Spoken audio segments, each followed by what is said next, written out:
ఇక్కడ నుంచి వస్తుంది ఇక్కడ రావట్లేదు. Good morning. ఎందుకంటే ఇందాక అబ్జర్వ్ చేస్తున్నా అరిసిడి సార్ చాలా ఎక్సలెంట్ ప్లాన్ చెప్పినారు. ఒకసారి సార్ నా తరఫున మంచి సపోర్ట్ ఉండడం వల్ల మంచి ఉపయోగం చెప్పాలన్నా. జెంట్స్కి ఎందుకు ఫ్యూచర్లో ఆర్ట్స్లోకి రావు. ఆర్ట్స్లోకి అనేవి లేడీస్కి రావు, ఎక్కువ జెంట్స్కి వస్తాయి. ఎందుకు వస్తాయి అంటారు?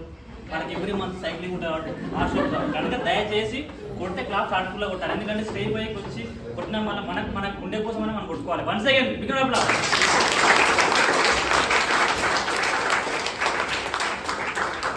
ఎందుకంటే అవకాశం వచ్చినప్పుడు ఉపయోగించుకోవాలి. అవునా కదా? ఇక్కడ ఒకటప్పుడు అయితే బస్ స్టాప్ కూడా కొట్టి ఎలా వస్తారు కనుక అవకాశం వచ్చినప్పుడు యూటిలైజ్ చేసుకోవాలి. Okay let's myself Harishankar Telugeshwaram. Past weeks business build చేస్తా ఉన్నాను. నాకు బిజినెస్ పరిచయం చేసిన వ్యక్తి our great leader youth icon Srinivas Kottemanam Sivan.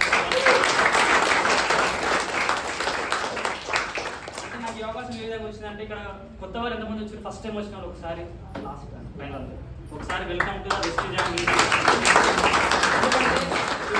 ఇక్కడికి వెళ్ళి వచ్చి కూర్చున్నామంటే మనంత అదృష్టవంతులు ఎవరు లేరు. ఇట్లాంటి అవకాశం పాస్ట్ 2 years ముందు ఒక ఇంటర్నెట్ షాప్ దగ్గరికి వెళ్ళి జిరాక్స్ పేపర్స్ పట్టుకొని బయటికి వెళ్ళే ప్రాసెస్లో ఒక తెలియని వ్యక్తి పరిచయం చేసుకొని బిజినెస్లో సైన్ అప్ చేయడం జరిగింది. సైన్ అప్ చేసిన తర్వాత ఎందుకంటే స్టూడెంట్ మైండ్ సెట్ ఉంటుంది. నేను చదువుకున్న ఎంఫార్మసీ ఓయూలో ఉస్మానియాలో అట్లాంటి సిచ్యువేషన్లో సార్ చెప్పినప్పుడు నేను ప్లాన్ అట్లీస్ట్ మీరు కూర్చొని 45 minutes ప్లాన్ విన్నాను. నేను వెళ్ళి అంత టైం నాకు లేకుండా బ్రదర్ నా నుంచి ఏం ఎక్స్పెక్ట్ చేస్తున్నాం సార్ ఏం చెప్పంటే మీ దగ్గర ఎన్ని ఐడి ప్రూఫ్ ఉందంటే ఇమీడియట్లీ ఆధార్ కార్డు తీసిన తర్వాత సార్ సెకండ్ ఇచ్చి welcome to the west family అని చెప్పిండు. నాకు ఏం అర్థం కాలేదు. చెప్పినదే చెప్పిండు. ఇంకోటి ఎందుకు అక్కడ మిస్టేక్ అయింది 1 year నేను ఎందుకు లా చేసుకున్నా అంటే పవర్ ఆఫ్ అసోసియేషన్. అవునా కదా? ఈ రోజు ఒక వ్యక్తి ఒక విద్యార్థి కావచ్చు బయట జరిగే సొసైటీలో జరిగే ప్రతి ఒక్క సంఘటన ఏదైతే ఉందో మన ఫాల్ట్ ఉండదు, సొసైటీ ఫాల్ట్ ఉంటుంది, రిలేషన్ ఫాల్ట్ ఉంటుంది, ఎస్పెషల్లీ ఫ్రెండ్స్. ఈ బిజినెస్ కి వచ్చినాం అంటే కొత్త రోడ్డు ఎసార్ మన ఫ్యామిలీ ఎంతమంది బిజినెస్ చేసే వాళ్ళు ఉన్నారా? ఎవరు లేదు. మన తల్లిదండ్రులు ఏం చేసారు, మన తాతలు ఏం చేసారు, మనం ఏం చేస్తా ఉన్నాం? జాబ్ పెట్టుంటారు. జాబ్ అనేది తక్కువ ఎందుకంటే ఫిక్స్డ్ టైం ఫిక్స్డ్ ఇన్కమ్ ఉంటా ఉంటుంది. కొద్దిగా బాక్స్ తీసుకొని పోవాలి, సాయంత్రం రావాలి. చూడండి 23 సంవత్సరాలు జాబ్ చేస్తే ఎంటైర్ లైఫ్ ఎంత 60 years వరకు మనం జాబ్ చేస్తే దాదాపు జాబ్ రేట్ టైం ఎంత అంటే 97,000 గంటలు అంట. అంటే ఏమైతే మన జీవితాంతా కష్టపడతాము. ఎవరి కోసం కష్టపడతాము? ఒక్కసారి జాబ్ చేసే వాళ్ళు రెండు సెల్ఫ్ ఎంప్లాయ్. చాలా మంది ఏమనుకుంటారు అంటే రోడ్కి ఇరువైపులో షాప్ పెడతా ఉంటారు, వేరే రిలేషన్స్ ఫ్రెండ్స్ అంటే చెప్తారు, బిజినెస్ అని చెప్తారు. బిజినెస్ అది బిజినెస్ కాదు. సెల్ఫ్ ఎంప్లాయ్ అంటే మనం సొంతంగా ఒక ఉపాధి క్రియేట్ చేసుకుంటా ఉన్నాం, దాని సెల్ఫ్ ఎంప్లాయ్ అంటారు. బిజినెస్ అంటే మన ఆర్గనైజేషన్లో మన ప్రమేయం లేకుండా దాదాపు రెగ్యులర్ 500 మంది వర్క్ చేసి దాన్ని బిజినెస్ అంటారు. మరి అట్లాంటి వాళ్ళు ఎంతమంది ఇక్కడ కూర్చున్నారు?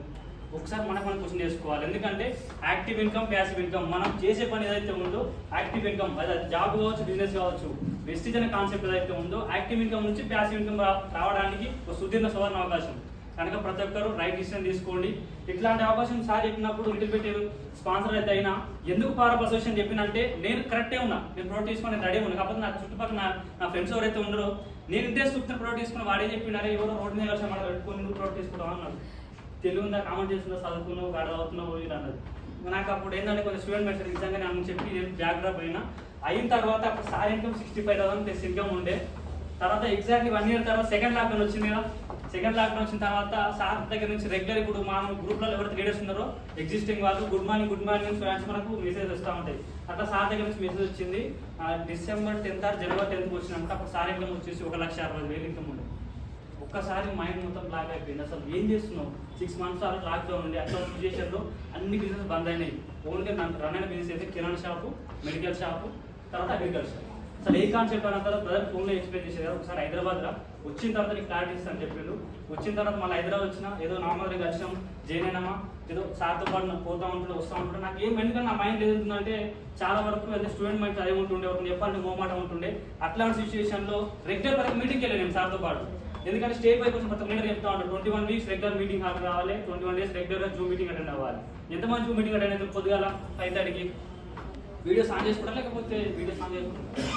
దానికి ఎస్పెషల్గా నేను లేడీస్ అయితే యాడ్స్ చెప్తాను. ఎందుకంటే మేడం వాళ్ళు కిచెన్లో ఉన్న ఎక్కడ ఉన్న పిల్లలు రెడీ చేసినా కానీ వీడియోస్ ఆన్ చేసుకుంటా ఉంటారు. దౌర్భాగ్యం ఏంటంటే సార్ వాళ్ళు ఏం చేస్తున్నారు, మేడం వాళ్ళకి ఎంత బిజీ ఉంటారో తెలియదు, వీడియోస్ ఆన్ చేసుకో అంటే వీడియోస్ ఎందుకు ఆన్ చేసుకుంటాం అంటే మనం వింటున్నాం లేదా వర్క్ క్లారిటీ కావాలి. మన ఈ రోజు మనం ఇక్కడ వచ్చి కూర్చున్నాం, మన జీతం మారాలి. ఎస్ఆర్ను కనుక ప్రతి ఒక్కరు సీరియస్ డిసిషన్ తీసుకోండి. ఎందుకంటే ఇట్లాంటి సిచ్యువేషన్లో నేను వెళ్ళడానికి సార్ దగ్గర సీరియస్ బిజినెస్ అయితే ఫోకస్ చేస్తూ లాగిన్ అయినా సీరియస్ బిల్డ్ చేయట్లేదు. 2022 గోగ్రౌండ్ మీటింగ్ వచ్చింది. ఈ రోజులలో నెక్స్ట్ మంత్ ఏదైతే ఉందో గోగ్రౌండ్ మీటింగ్ ఉంది. ఎంతమంది టికెట్ బుక్ చేసుకున్నారు?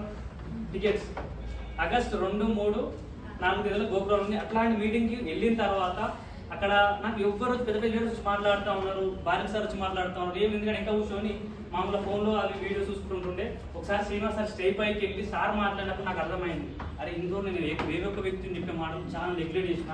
అసలు నా అంటే అప్పుడు అర్థమైంది, ఎందుకంటే నా పక్కన వ్యక్తి నేను చాలా లైట్ తీసుకున్నా. ఆయన ఆల్రెడీ యూసీ లెవెల్ ఉన్నాడు, నియర్ 3 lakhs ఇన్కమ్ తీసుకుంటా ఉన్నాడు. ఇప్పటి నుంచి మన బిజినెస్ సీరియస్ బిల్డ్ చేయాలని చెప్పి ఆ రోజు డిసిజన్ తీసుకున్న తర్వాత ఈ రోజు డైమండ్ డైరెక్టర్ ఉంటూ పర్ మంత్ నా ఇన్కమ్ హైయెస్ట్ ఇన్కమ్ వచ్చేసి బిజినెస్ నుంచి first month income 625 rupees, highest income వచ్చేసి 85,000 ప్లస్ ఇన్కమ్ తీసుకుంటాం. టైం అనేది మోస్ట్ ప్రీషియస్. అంటే మనకు గడిచిన కాలాన్ని కొన్ని కోట్లు తిరిగి తీసుకురాలేదు. ఎసార్ను కనుక వచ్చిన అవకాశాన్ని ప్రతి ఒక్కరు సద్వినియోగపరచుకోండి. ఆలస్యం అమృతం విషయం. ఎసార్ను కనుక ప్రతి ఒక్కరు రైట్ డిసిజన్ తీసుకోండి. Thank you. Wish you.